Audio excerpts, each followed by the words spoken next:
नमस्कार, स्वागत है आपका एनबी न्यूज में और मैं हूं आपके साथ रुचिका रावत और आप देख रहे हैं अपनू उत्तराखंड।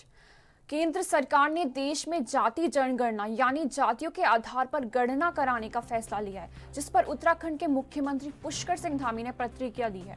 सीएम धामी का मानना है कि इससे समाज के पिछड़े वर्ग के लोगों को मुख्य धारा में लाने की दिशा में मदद मिलेगी। वहीं जातिगत जनगणना को लेकर कांग्रेस को आड़े हाथों भी लिया। उनका कहना है कि प्रधानमंत्री मोदी के दूरदर्शी और समावेशी नेतृत्व में केंद्रीय मंत्रिमंडल ने जनगणना के साथ जातीय जनगणना के निर्णय को स्वीकृति दी है, जो एक ऐतिहासिक और दूरगामी सोच का परिचायक है।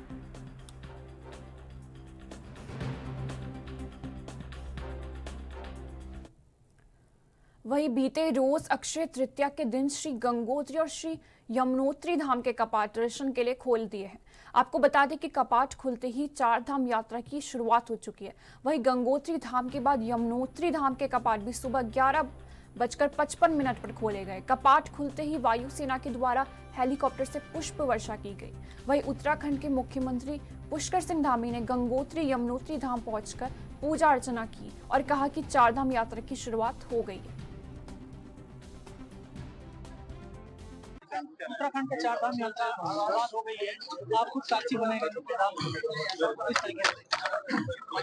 आज बहुत शुभ दिन है, अक्षय तृतीया भी है। मैं अक्षय तृतीया की भी सभी को बधाई देता हूँ और इस शुभ घड़ी में आज से चार धाम यात्रा का शुभारंभ हो गया है।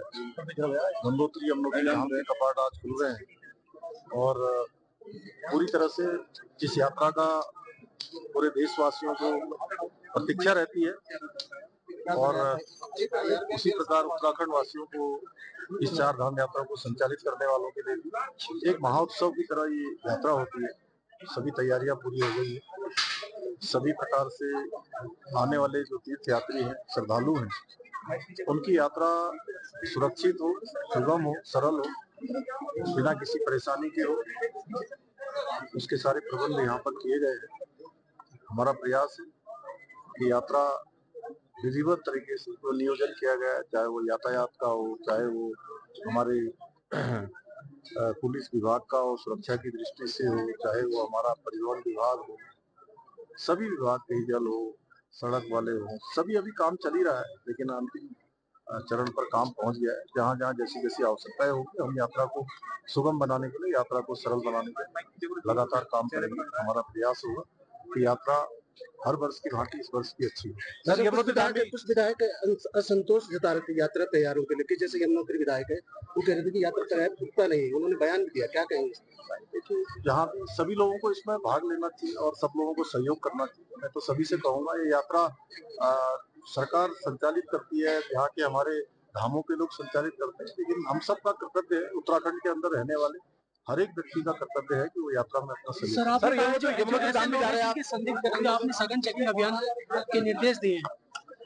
देखिए, चाहे वो यात्रा मार्ग पर लगने वाले दुकानें हों, होटल हों, और यह जो संदिग्ध हैं उसके लिए हम वेरिफिकेशन ड्राइव पहले से चला रहे हैं और यात्रा के दौरान और कड़ी निगरानी रहेगी और ये अभियान हमारा वेरिफिकेशन का चलता रहेगा। सर, यमुनोत्री धाम भी जा रहे हैं। वहीं सीएम पुष्कर सिंह धामी देहरादून छावनी के जसवंत ग्राउंड में आयोजित सूर्या ड्रोन टेक 2025 कार्यक्रम में सम्मिलित हुए और ड्रोन प्रदर्शनी का अवलोकन किया। सीएम धामी ने उत्तराखंड को डिफेंस प्रोडक्शन हब के रूप में स्थापित करने का संकल्प व्यक्त करते हुए कहा कि हमारी सरकार युवाओं में टेक्नोलॉजी के प्रति रुझान पैदा करने का प्रयास करने के साथ ही युवाओं को इनोवेशन के क्षेत्र में आगे बढ़ाकर उत्तराखंड को ड्रोन एवं रक्षा विनिर्माण के क्षेत्र में अग्रणी बनाने की दिशा में गंभीरता से कार्य कर रही है। इस दौरान कार्यों के लिए वरदान सिद्ध हो रही है। इसलिए हमारी सरकार का प्रयास है कि हमारे युवा न केवल ड्रोन विशेषज्ञ बने, बल्कि नागरिक उपयोग के लिए भी टेक्नोलॉजी आधारित समाधान विकसित करें।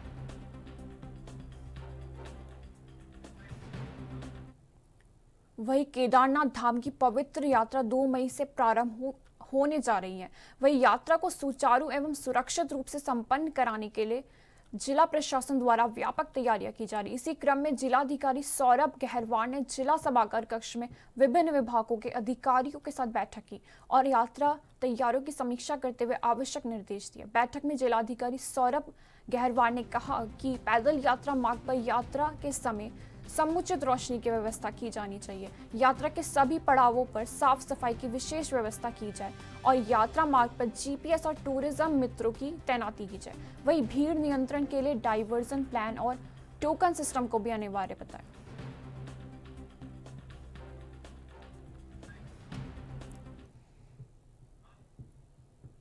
वही बीते रोज गंगोत्री यमुनोत्री के कपाट खुलने के साथ ही चारधाम यात्रा शुरू हो चुकी है, जबकि 2 मई को बाबा केदार के कपाट खुलेंगे। उससे पहले बीकेटीसी के सीईओ विजय प्रसाद थपलियाल ने केदारनाथ धाम क्षेत्र का स्थलीय निरीक्षण किया। उन्होंने बताया कि इस दौरान ओंकारेश्वर मंदिर में मधावेश्वर और तुंगनाथ के कपाट खोलने की तिथि तय गई है। 21 मई को मद महेश्वर धाम के कपाट खुलेंगे। वहीं 2 मई को तुंगनाथ धाम के कपाट खोलने की तिथि निश्चित हुई है। चारधाम यात्रा की शुरुआत से पहले ही बद्री केदार मंदिर समिति ने पूरी तैयारी कर ली है।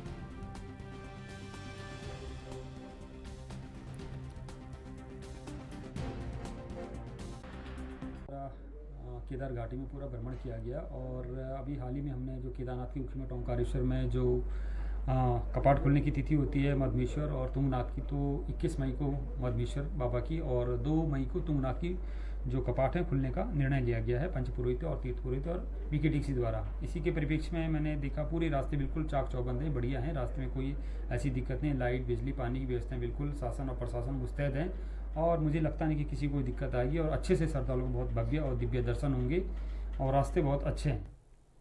वहीं देहरादून छावनी के जसवंत ग्राउंड में आयोजित सूर्या ड्रोन टेक 2025 का उद्घाटन माननीय उत्तराखंड राज्यपाल द्वारा किया गया। इस अवसर पर lieutenant general Anirudh Sen Gupta, GOC in C और सेंट्रल कमांड सहित अनेक सैन्य और असैन्य गणमान्य अतिथि उपस्थित रहे।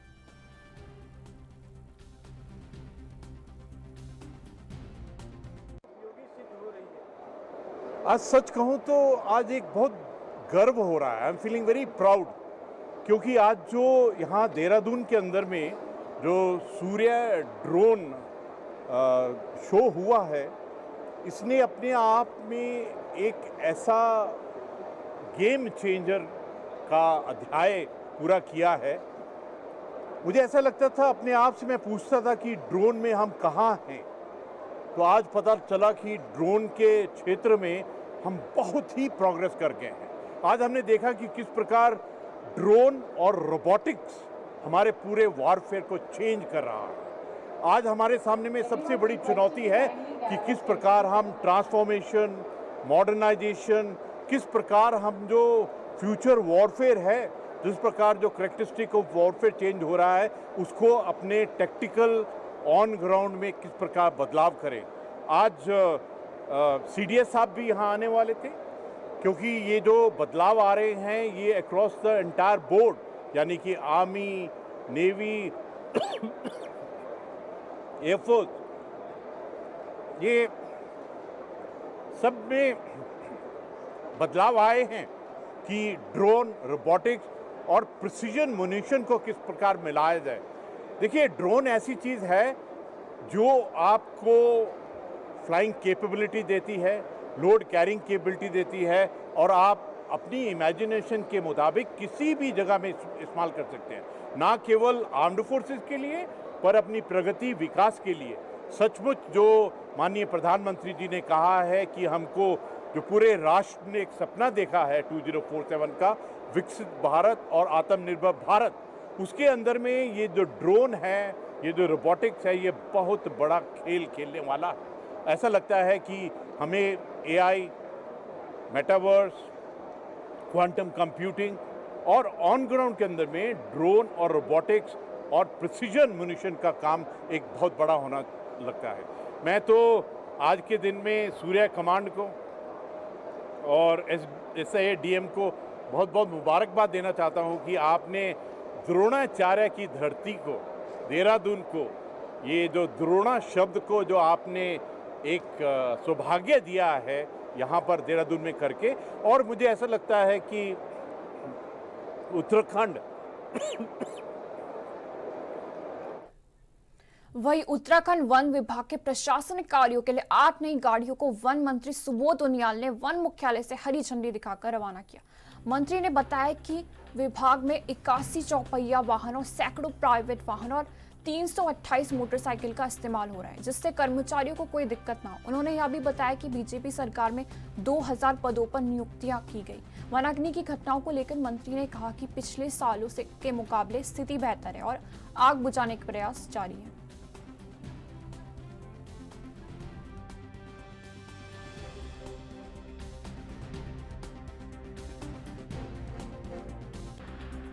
देखिए, पिछले कुछ वर्षों से लगातार हमारा प्रयास है कि जो मूलभूत आवश्यकता है विभाग की, चाहे वो मैन पावर हो या वकील, इस पर डिपार्टमेंट ने फोकस किया और करीबन 2000 से ज़्यादा नियुक्तियाँ, जैसे फॉरेस्ट गार्ड, फॉरेस्टर और रेंजर्स के साथ साथ पहली बार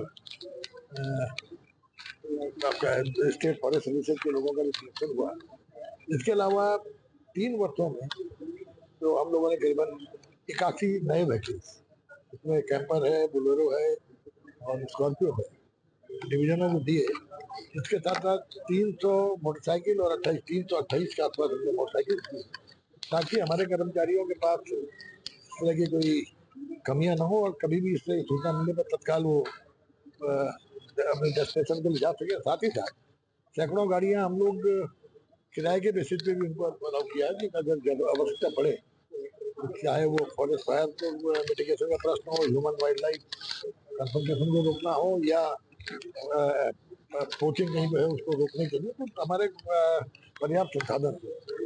और इसके अलावा फॉरेस्ट फायर के लिए करीबन 20 करोड़ रुपया स्टेट सेक्टर से और 12 करोड़ रुपया कैंपस से हमें स्वीकृत हुआ है।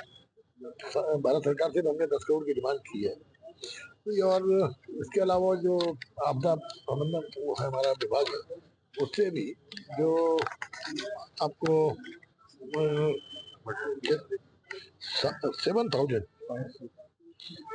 फायर फाइटिंग सूट्स और पूरा उनका पर्सनल गेयर ये हम लोगों को आ रहे हैं। तो इसको कुल मिलाकर के हमारे जो फायर वाचर्स हैं, जो हमारे कर्मचारी हैं, वो सुरक्षित भी रहें और वनाग्नि को रोकने में भी सफल हो। साथ ही साथ ह्यूमन वाइल्ड लाइफ कॉन्फ्लिक्ट को भी आपने देखा कि पिछले वर्ष हम लोगों ने 5000 से ज़्यादा इसमें ट्रेनिंग दी है, अवेयरनेस कैंप लगाए हैं, ताकि लोगों को ह्यूमन वाइल्ड लाइफ कॉन्फ्लिक्ट में कमी लाई जाती है, फॉरेस्ट फायर का भी मेरा पूरा विश्वास है कि जिस तरह विगत वर्षों में लगातार 21-22 के मुकाबले आप देखेंगे तो 22-23, 23-24, 24-25 में 21-22 के मुकाबले काफ़ी कम वनाग्नि से नुकसान हुआ। और हमारा प्रयास ये रहेगा कि इसमें भी हम वनाग्नि जो घटना है इन पर अंकुश लगाए, प्रभावी अंकुश लगा सकें।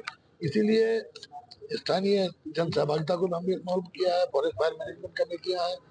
इसके अलावा कैंपा से भी वन पंचायतों को कुछ पैसा जा रहा है, ताकि वन पंचायत और ग्राम सभाएं मिल करके फॉरेस्ट विभाग के सहयोग से और जिला प्रशासन के सहयोग से वनाग्नि का। वक्त हो गया छोटे से ब्रेक का, फौरन लौटेंगे।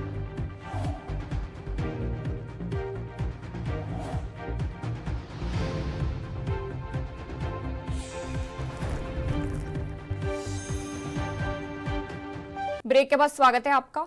उत्तराखंड में अवैध खनन को लेकर लगातार सवाल खड़े हो रहे हैं। बता दें कि कुछ दिन पहले ही लोकसभा में सांसद त्रिवेंद्र सिंह रावत ने राज्य के हरिद्वार, उधम सिंह नगर आदि जनपदों में धड़ल्ले से हो रहे अवैध खनन को लेकर सवाल उठाए थे।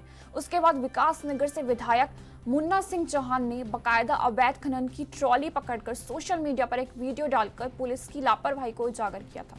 वहीं भाजपा मुख्यालय में प्रदेश अध्यक्ष महेंद्र भट्ट से जब इस बारे में सवाल किया गया तो उन्होंने कहा कि हमारे विधायक सक्रिय हैं और विपक्ष शून्य हो चुका है।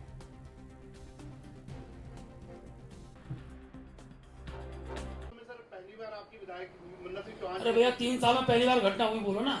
अभी तो अच्छी तो कहीं गलत होता है, नेता बदली में कुछ गलत होगी पकड़ी जाती है। अवैध खनन हो रहा है प्रदेश में इस तरीके से? कोई अवैध खनन नहीं हो। कुछ जगह कोई खनन ऐसी स्थिति है जहाँ इस प्रकार कुछ लोग होते हैं जिनको कड़ाई से रोकने काम होता है, और जिन्होंने भी इस काम में जो आगे थे उन पर कार्रवाई सरकार ने की है। बिशन सिंह चौपाल जी भी सर रोज वीडियो डाल देते हैं। हमारा विधायक सड़कों के गुणवत्ता के लेकर सब प्रकार का अगर काम करता है उसकी सराहना होनी चाहिए, विरोध नहीं होना चाहिए। सिंह चौहान जी ने गलत काम कौन सा कर दिया भाई? कड़ा लगाने वाला एक अपराधी था, चोरी करा तो पकड़वाया। ये हमारा जो काम अपोजिशन शून्य स्थिति में कहते रहा हूँ, हमारे विधायक किसी काम करते हैं। और जिस प्रकार से राजस्व को बचाने का हम लोगों ने काम किया, सर्वाधिक राजस्व है। इस प्रकार स्थिति अगर कहीं पर चोरी छुपे हो रही हैं, मैं अपने सब विधायकों का आह्वान करता हूँ, इस प्रकार का कहीं पर भी स्थिति होती है उसको रोकना चाहिए। सरकार भी कृत संकल्पित है, ऐसे लोगों को सजा मिलेगी। सर, जिस तरीके से यही काम तो अगर वहाँ पर त्रिवेंद्र सिंह रावत, अरे भैया क्या बात, हमारे लोग विशेष समझिए बात को, किसी प्रकार का कहीं भी चोरी होने की अगर स्थिति बनती है तो हम लोग उस दिशा में भी देख रेख हमें को करना है, क्योंकि हम लोग हर चीज की देख रेख के सतर्क रखे हैं। धन्यवाद। वही पहलगाम में हुए आतंकी हमले के बाद प्रदेश भर में लगातार विरोध जारी है। वही हल्द्वानी पहुंचे सांसद अजय भट्ट ने भारत द्वारा पाकिस्तान पर आक्रमण करने के सवाल का जवाब देते हुए कहा कि इस सवाल पर वे कुछ नहीं बोल सकते, लेकिन प्रधानमंत्री ने आतंकवाद को मिट्टी में मिलाने की बात कही है, जिसमें देश की जनता को थोड़ा सा इंतजार करना पड़ेगा और आतंकवाद को जड़ से खात्मा के लिए आज विश्व के देशों का समर्थन भारत को मिल रहा है।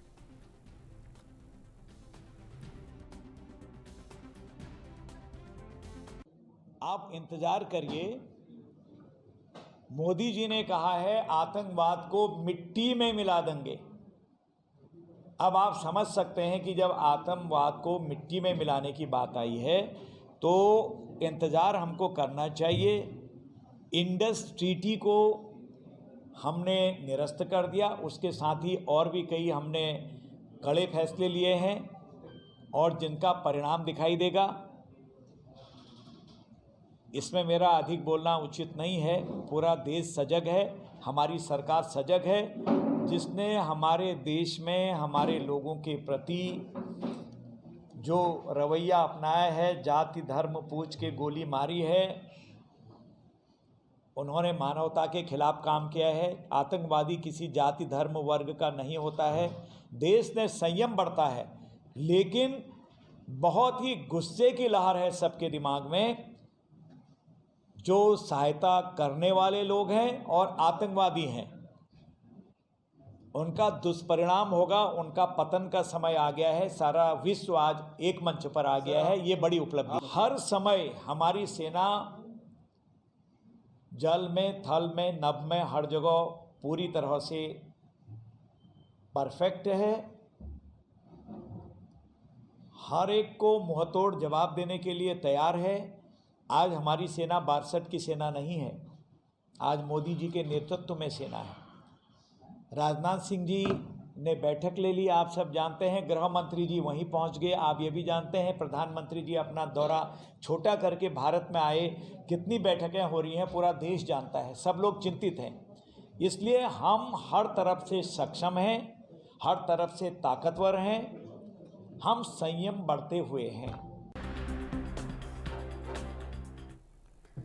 वहीं कांग्रेस ने देहरादून में संविधान बचाओ रैली आयोजित की, जिसमें बतौर मुख्य अतिथि राजस्थान के पूर्व उप मुख्यमंत्री सचिन पायलट पहुंचे। इस दौरान प्रदेश कांग्रेस के सभी बड़े नेता मौजूद रहे, लेकिन कार्यक्रम में प्रदेश प्रभारी कुमारी शैलजा नहीं पहुंची। सभी नेताओं ने अपने अपने संबोधन में कहा कि मौजूदा वक्त में केंद्र की चुनी हुई सरकार संविधान की आत्मा पर प्रहार कर रही है, इसके साथ ही संवैधानिक संस्थाओं का दुरुपयोग कर रही है। विपक्ष के नेताओं को डराया जा रहा है। इस मौके पर सचिन पायलट व हरीश रावत ने अपने संबोधन में प्रदेश में अवैध खनन का मामला भी उठाया। इसके साथ ही आगामी 2027 में होने वाले विधानसभा चुनाव के लिए अभी से ही जुट जाने का आह्वान किया।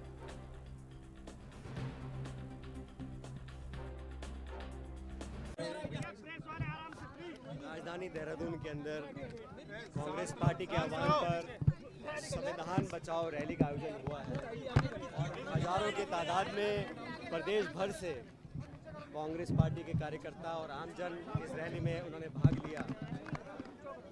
पूरे देश में विपक्ष के नाते कांग्रेस पार्टी ने ये पीड़ा उठाया है कि लगातार केंद्र सरकार और भाजपा जो संविधान की मूल भावना के विरुद्ध काम कर रही है, जो संविधान की मूल भावना से खिलवाड़ कर रही है, लोगों के अंदर एक अजीब तरह का माहौल पैदा किया गया है। और जैसा राहुल जी कहते हैं, खड़गे साहब कहते हैं कि संविधान ने हर व्यक्ति को बराबर का हक अधिकार दिया है और देश में जो वातावरण निर्मित किया है वो एक ऐसा माहौल है जहां पर लोग अपने आप को असुरक्षित महसूस कर रहे हैं। संविधान के जो प्रावधान है उसका उनकी धज्जियाँ खुलेआम उड़ाई जा रही हैं। संवैधानिक संस्थाओं को लगातार नीतिगत तरीके से खोखला करने का काम किया जा रहा है। 70 सालों में ऐसा कभी नहीं हुआ और हम लोगों ने हमेशा संविधान को पोषित करने का काम किया। भाजपा की जो विचारधारा है उसमें संविधान के खिलाफ लगातार काम हो रहा है। सरकार अपनी एजेंसीज का दुरुपयोग कर रही है। निर्वाचन आयोग को निष्पक्ष उन्होंने छोड़ा नहीं है। सीबीआई का, ईडी का, इनकम टैक्स का, तमाम एजेंसीज का दुरुपयोग कर कर विपक्ष के लोगों पर प्रहार कर कर उनका मनोबल कमजोर करने का काम कर रही हैं। इस सब के खिलाफ हम लोग सड़कों पर हैं, जनता की आवाज़ को उठा रहे हैं। लेकिन आज जो रिस्पांस देखने को मिला है, यहाँ के लोग, उत्तराखंड के लोग बदलाव चाहते हैं। जो सरकार 3 साल से यहाँ काम कर रही है, यहाँ पर लगातार भ्रष्टाचार हुआ है। बिल्कुल भी हल्ला हो रहा है।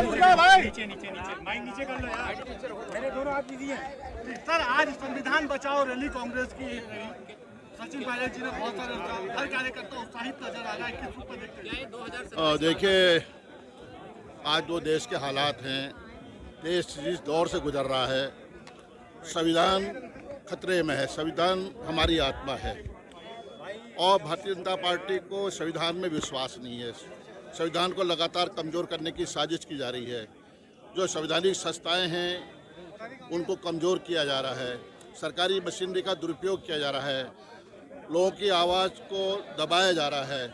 और जो आज के मुद्दे हैं, महंगाई मुद्दा है, बेरोजगारी है और दलित उत्पीड़न का मामला है, और जो हमारे देश के आदिवासी हैं, अल्पसंख्यक हैं, उनके साथ जिससे जातियाँ जुल्म हो रहे हैं, उसे इतर भारतीय जनता पार्टी देश में लोगों का ध्यान बांटने के लिए, जनता का ध्यान बांटने के लिए नए नए प्रयोग करती है।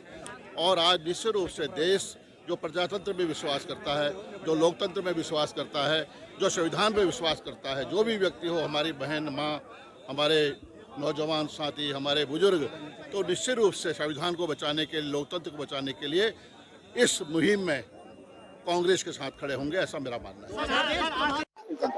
देखिए, राष्ट्रीय नेतृत्व ने कांग्रेस जनों का आह्वान किया है कि 25 अप्रैल से 30 अप्रैल तक देश के अंदर हर राज्य में आयोजित करने का काम करे